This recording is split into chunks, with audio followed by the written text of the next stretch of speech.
Hi, I'm David LEHENY. I'm a professor in the International Relations Division of GSAPS, and my work is mostly on issues of culture and identity in international politics, especially with regard to Asia. My current research is in efforts to look at how emotions, national emotions and individual emotions get connected to representations of national history.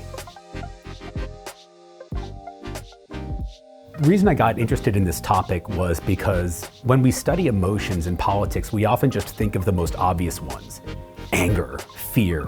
I wanted to talk about more subtle emotions as well as more positive emotions that people might have about their own country. Why do people feel a sentimental attachment to their own nation? That's what really motivated me to study it this way, to come at emotions from a different direction than we normally talk about political science.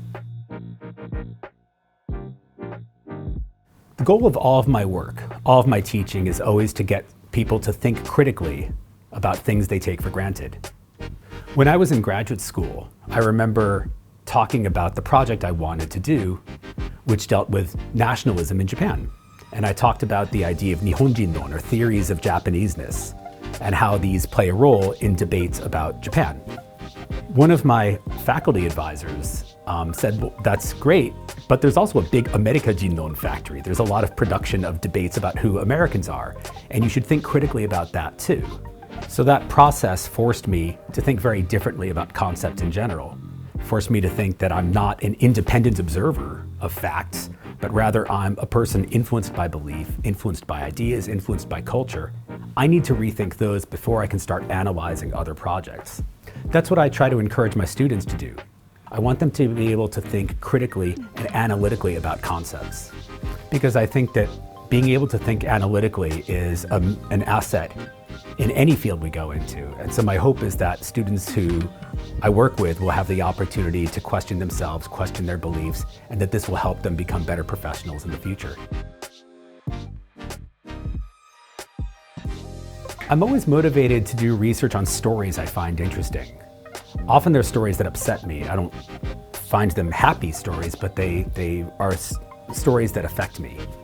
A few years ago, my wife, who grew up in Japan, mentions to me the story of Beto-chan and Dok-chan, the two Vietnamese boys who were victims of Agent Orange during the Vietnam War. And I became interested in how that became a major story within the Japanese press, what it said about Japan's relationship with Vietnam, as well, of course, about Japan's relationship with the United States. And so my goal is to make certain that cases in Asia become the models for research in Europe and the United States as well. I believe that the diversity of lived experience in Asia ought to be an example and ought to be a learning opportunity for scholars working elsewhere too. First is that because the classes are taught by faculty working in both English and Japanese, we end up exchanging ideas in a very different way than in any other environment I've ever worked in. And since moving to GSAPS, I've been incredibly impressed with the diversity of our student body, the range of experience that they bring to bear, the number of countries that they come from, as well as the way that they cooperate and work together. I would love to say that students should come to GSAPS because of me, but really they should come to GSAPS because of the other students. This is a great opportunity to work with and study with some of the greatest and most diverse students in the world.